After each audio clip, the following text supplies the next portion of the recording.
I take this opportunity to welcome you here at Special Forces Training School, Fort Samala Machel, where we are witnessing the pass out of Special Force Police Presidential Guards. Sir, the Special Force Police Presidential Guard were on Tier 2 course, and this intake started with VIP training at Kassen Training School on 11th December 2023 with a VIP package. At Special Forces Training School for Samala Machel, we received them on 26th July 2024 for a small in tactics package, and so far we have covered with them 12 weeks. So the course was scheduled to last for 24 weeks, that is 6 months, but due to other commitments and operation some elsewhere, they were interrupted during the course of training, prolonging their course to 40 weeks now. So during the course of training, they have covered the following: counterterrorism as a subject, counterterrorism search, tactics, majorly in small in tactics, map using stroke navigation, skills at arms, political education, martial arts, physical training, tactical combat casualty care, military intelligence, communication, drill, close quarter combat, and the Kiswahili language. So the trainees before you performed to their best, and out of the 61 students received that reported for training, only 4 failed at the VIPP level due to medical grounds. 57 that reported for SUT, the school is proud to announce that they have all passed. That is 4 female and 53 male. In other countries, police does all the job. Some countries don't need even the military. Police does all counter-terrorism, counter-piracy, and then all the policing aspect. So, in this case,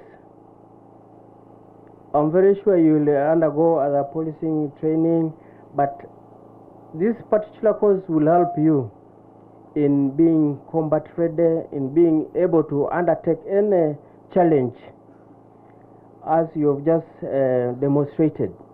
It requires you to be tough to do such a training and to take up against any bad elements. It requires to be tough, it requires to be prepared, it requires to know what the outcome might come. So you must congratulate yourself for having taken this course thus far. So you are one of those well-prepared police constables ready to perform. Congratulations, and to the instructors, thank you for taking our comrades this far. They are much better than we received them. Having witnessed the FTX, today's demonstration was much better. Well done, instructors. So, allow me to appreciate the Chief of Staff for taking his time to come for this function, and also extend a training appreciation to Commander SFC for all the support that was rendered to the training throughout this. First of all, I bring you greetings from the IGP, and he congratulates you upon finishing this course. I must say that I thank the commandant of this school and the instructors, because like I said, I've been an instructor before. Training and getting your products perform such excellent tasks and the demos is proof that the commandant and your team have done very, very great work. As earlier said, keep up these good skills in the field, and again, you'll keep growing in your career. And whenever you are given an opportunity to do any other course, take it in good faith. Attitude towards training is very important. I've always done my courses even when I was at your age. Any course where I'm picked upon to do, you take it as a great opportunity to develop your career. So I know you did the earlier police course. Now again you have gone on to advance to this course. Therefore, this is a great opportunity that you are picked to add on your skills. And therefore, in your career, whenever your bosses pick upon you to do another course, again, have that great attitude. Training is about attitude. And once you have a great attitude, you will finish. The same note, the high note you start with is the same high note you complete. Thirdly, I thank you for the good demos that you have done, right from the command post exercise, then the battle drills, the range, everything. Really, we kept thanking the commandant and his team is proof that you have given effort and focus on this course. So thank you so much for the great demos. The fourth is on discipline. I must conclude that you are disciplined people, because there is no way you could have been given opportunity to do this course if you are not disciplined. So having been on the list alone to come here, starting with Kasanya and then here, is proof that you are disciplined. So keep it up. What does ideology help us? It helps us to polish up our ideas, to understand why we perform our job. One leader said that those who know their job, they do the job. But those ones who know why they do the job, they do the job better and they lead others. Thomas Sankara, one of our great leaders, once president of West Africa, he said, in Burkina Faso, he said, a soldier, you can subdue the soldier with a police officer, because now we have police officers here. A police officer without ideological or political training is a potential criminal. If you get the skills that they have given you, very good. You are very good. You know what to do. You can inherit a village. You can clear the houses. You can fire the bombs. You can clear. But once you don't know who is the enemy that you should go clear, that's very, very dangerous. You will be like a doctor who leaves the theater and goes to inject people in the bus park with the chloroform, sedate them for an operation, unless they are in the wrong place. You must know who is the enemy. In Uganda, we describe enemy in relation to our fundamental problem of development. Our fundamental problem is backwardness and development, and we want to change Uganda into a first world country. That's Vision 2040 as enshrined by the current government. And to achieve that one, the government gave a minimum of 4 principles, which I urge you graduates as you live here and even our comrades who are here to understand them and know why. The 4 principles of our ideology, which constitute our ideology, are patriotism, Pan-Africanism, socio-economic transformation, and democracy. Of recent, the president has said we can shuffle them so that they become ideologically clear and rational. We reason them out. Why?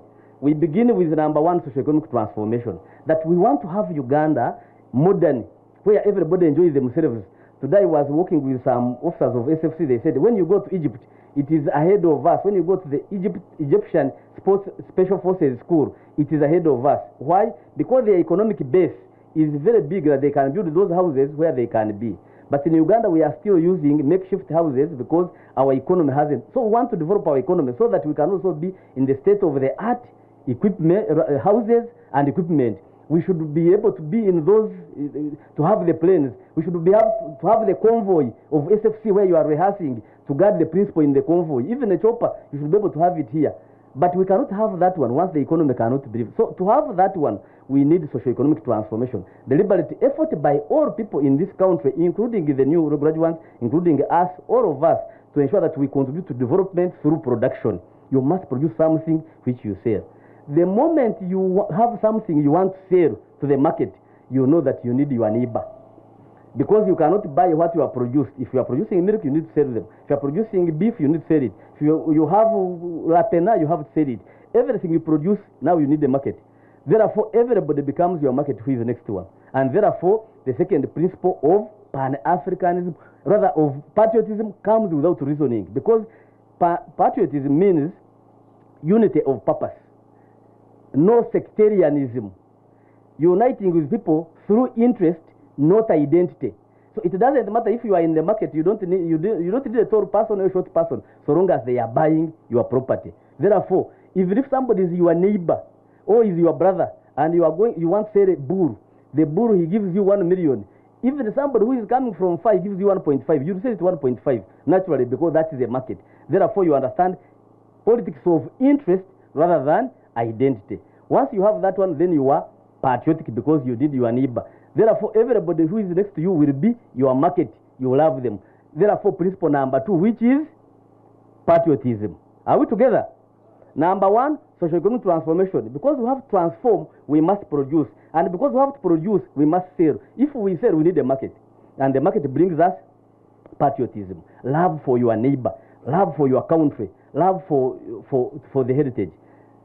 Now, how do you go to Pan-Africanism? When you produce now as a country, I produce, the other one produces, everybody produces. We have a lot that you cannot even consume amongst ourselves. Therefore, we need even others outside the markets to help us to buy the things. We need Burundi, we need Kenya, we need Rwanda, we need Congo. Therefore, we need Pan-Africanism because we are produced, and therefore we want to socio-economically transform our country. So that's why you cannot ask a question, why are we constructing roads into Congo if you have internalized our ideology? Finally, if you get Rwanda, Burundi, and they buy our things, we need everybody to choose their own leader to manage their affairs without fear or intimidation. And that's why you come in democracy. Democracy is where people have the right to choose their own leaders to lead them without intimidation. Today in Uganda, there is a growing tendency of negative political activism, if I can call it, where people think that it is only their idea, and the idea which has been there has always been not good. For that one, that means it kills the right of Ugandans to vote, disenfranchising them. And you are here to defend that democracy, where people feel free in their country so that they can choose the leader of their choice without fear or intimidation. That's why we come up with the 4 principles or components of our minimum ideology: socio-economic transformation, patriotism, Pan-Africanism, and democracy. Once you know that one, you'll be just a very good soldier, you'll be a good police officer who knows that even when you are going into the crowd, you are going there to identify the enemy, because we know our enemy. Anybody who sabotages our efforts into transformation to develop Uganda qualifies to be an enemy, because we define our enemy in terms of the question. Which question do we have? Is that we are still backward and undeveloped. Therefore, you'll be knowing why you should be going there to control the crowd. You're not asking, why are they deploying me every day? So I urge you that you must know the politics of your country. We must know our history. We must know where you are going. You must know even how to get there. Once we know that one, we shall be the right citizens, and we shall do what is right. Maybe I would begin by, first of all, congratulating you that today, as we gather to celebrate a momentous occasion, it is a culmination of hard work on your part, dedication, and unwavering commitment to excellence. We honor you, the graduates of Special Tactics or Special Unit Tactics course.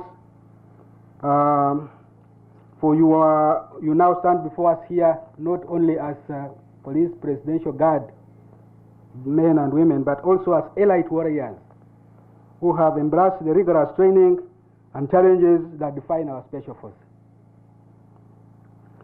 First and foremost, we appreciate the strategic guidance by the Commander-in-Chief, His Excellency the President of the Republic of Uganda and the Fountain of Honor, who is the vision bearer, who gave the guidance initially to create what we have witnessing today. Also wish to thank the